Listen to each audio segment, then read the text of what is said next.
Baba alone does his work. Baba పనిని ఆయన ఒక్కడే చేసుకుంటూ ఉంటాడు. We were all sitting in Mandali hall. ఇతను రుస్తం చెప్తున్నాడు, మేమంతా మండలి హాల్లో కూర్చొని ఉన్నాం. When he unexpectedly turned to me and asked me to narrate my story of how I came to Baba. సడన్గా నా కేసు ఇలా చూపించి, నువ్వు బాబా దగ్గరికి ఎలా వచ్చావు, నీ కథ ఏంటో చెప్పు అన్నాడు ఇరిచ్. ఎందుకని అక్కడ చాలామంది కొత్త వాళ్ళు ఉంటారు, వాళ్ళందరూ అన్ని దేశాల వాళ్ళు కూడా వస్తూ ఉంటారు. In brief I said I was an atheist. నా కథ నేను చెప్పాను. నేను అసలు దేవుడు అంటే నమ్మకం లేదు. I was studying in engineering college, engineering course చదివేవాడిని. And had borrowed some course books from a friend Rayman Dadachanji. ఒక దాదాచాంజీ అని ఒక మిత్రుడు ఉండేవాడు, అతని దగ్గరే పుస్తకాలన్నీ అరువు తీసుకుని చదివేవాడిని. పెద్ద డబ్బులు లేవన్నమాట ఇతని. When I went to return the books I ran to his mother Havovi. ఒకసారి చదువుకొని మళ్ళీ ఇచ్చేస్తూ ఉండేవాడిని పుస్తకాలు. అతని తల్లి ఒకసారి అతను లేడు అనుకుంటా ఈ పుస్తకాలు ఇవ్వడానికి అతని తల్లి దగ్గరికి వెళ్ళాను. She was a women who did not talk about Baba. ఆవిడ ఎప్పుడు బాబా గురించి మాట్లాడేది కాదు, but simply thrust him on you. మాట్లాడదు కానీ బాబాని విశ్వాసం నీకు హృదయంలోకి చొప్పించగలుగుతుంది. And that's what she did with me. నా విషయంలో ఆవిడే అంటే బాబా మీద అంత శక్తివంతంగా విశ్వాసాన్ని మనకు కలగజేస్తుంది. She handed me several Baba booklets and photos. చాలా బుక్లెట్స్ ఫోటోలు ఇచ్చి said, here take Baba with you. ఇదిగో బాబా నీ కూడా తీసుకెళ్ళిపో బాబా అని. He will solve all your problems. నీ సమస్యలనన్నీ పరిష్కరించేస్తాడు ఈయన అని చెప్పింది. The first reaction when I saw Baba's photo was as if there are not enough Babas we have another one. మనం చదువుకున్నాం ముందే బోధ్ఘాతంలో, ఇప్పుడుకున్న బాబాలు చాలగా మళ్ళీ వీడియో కూడా కొత్త బాబా అని ఫస్ట్ అది చూడగానే నేను అనుకున్నాను. I was not the least interested in anything how I was giving me. ఆవిడిచ్చిన ఆ కాగితాలు కానీ ఆ ఫోటో కానీ అస్సలు నాకు ఎంత మాత్రం నచ్చలేదు, నాకేమి శ్రద్ధ కలగలేదు.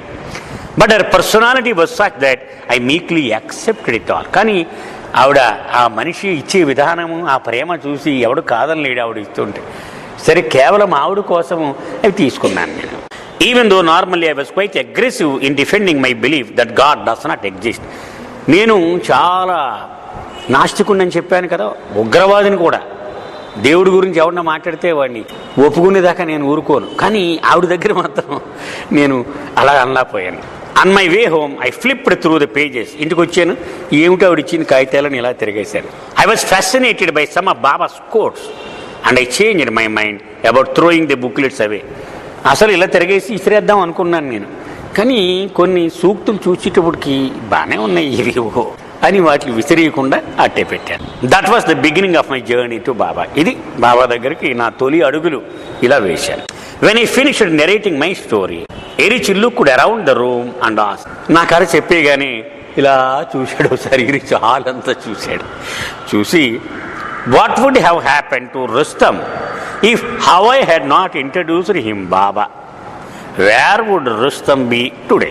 అప్పుడు అన్నాడు, ఒకవేళ హవై ఆవిడ పేరు, ఆవిడ కనుక ఈ బాబా ఫోటోలు ఈ బాబా సూక్తులు ఉన్న ప్యాంప్లెట్లు ఇచ్చి ఉండకపోతే ఈవేళ రుస్తం సంగతి ఏమిటి, ఎక్కడ ఉండేవాడు? Erich paused and no one in the hall ventured to guess. అతను ఇరిచ్ ఎప్పుడు కూడా ఒకటి చెప్పి కాసేపు ఆగిపోతాడు, ఎవడు చెప్పడానికి ధైర్యం సరిపోవటం లేదు. ఇరిచ్ అంతవాడు అడిగాడంటే అది ఆషామాషిగా చెప్పేస్తే అది సందర్భంగా ఉండదు కదా, అందరూ చూస్తున్నారు. ఎరిచ్ లాఫ్డ్ అండ్ సెడ్, ఎరిచి నవ్వి ఇలా చెప్పాడు, Rustam would be sitting still here with us. వీడికి ఏం అయ్యేది కాదు, ఆవిడ ఇచ్చి ఉండకపోతే అప్పుడు కూడా ఇక్కడే కూర్చుని ఉండేవాడు రుస్తం, ఇక్కడ మన మధ్యనే ఇలాగే ఉండేవాడు. It was Baba who brought Rustom here and not Havovi. ఎందుకంటే ఆవిడ కాదు బాబా దగ్గర తీసుకొచ్చింది, బాబాయే తీసుకొచ్చాడు. She was only a medium, a tool. కేవలం ఆవిడ బాబా చేతిలో ఒక పనిముట్టు, ఒక మాధ్యమం, అంతవరకు. The only person you should thank is బాబా.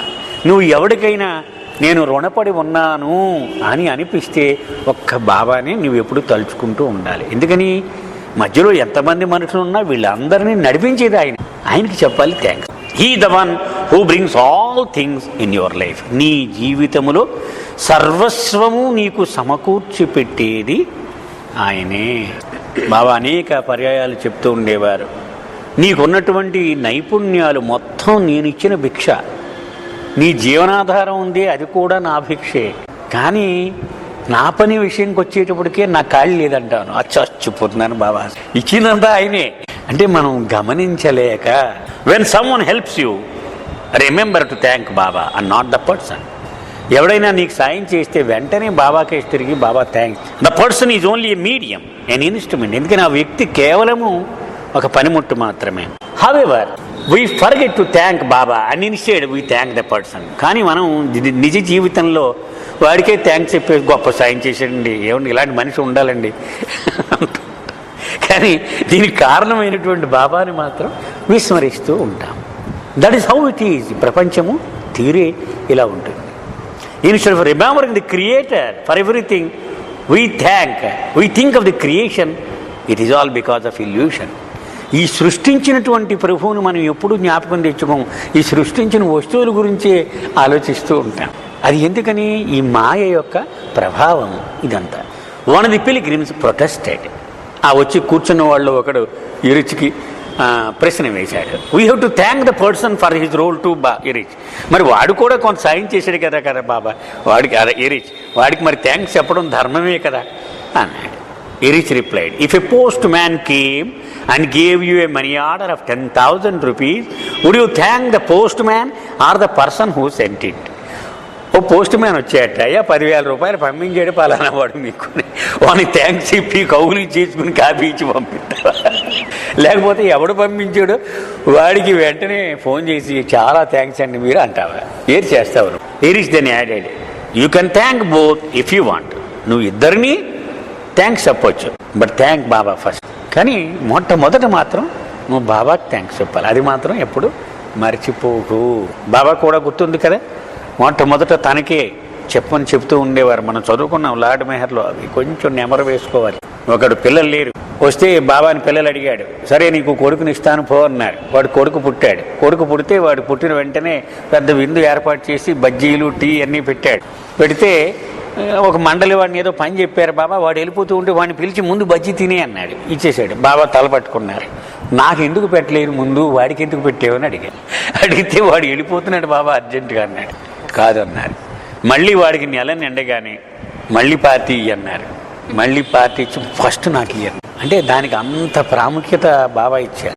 బహుశా నేను అనుకోవడం ఏంటంటే ఇంకొకటికి ఇచ్చిన తర్వాత మనం పెడితే అది ఎంగిలి పెట్టినట్టే లెక్కేమో. అది ఆయనకి ఇచ్చితేనే అది ఫస్ట్.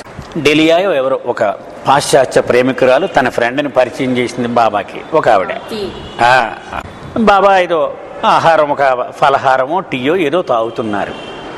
తాగుతూ పరిచయం చేసింది, మా ఫ్రెండు బాబా ఇలా ఫలానా ఆవిడ, చాలా స్కిల్ఫుల్ అది ఇది అని. బాబా ఇది ఆఫర్ చేశారు తాగు అని. నాకు వద్దు అంది ఆవిడ. పోయి అన్నారు. అంటే నాకు ఇంకొకటి ముట్టుకున్నది ఎలాగ తినడం ఇష్టం లేదు. ఓకే, ఏం పర్వాలేదు.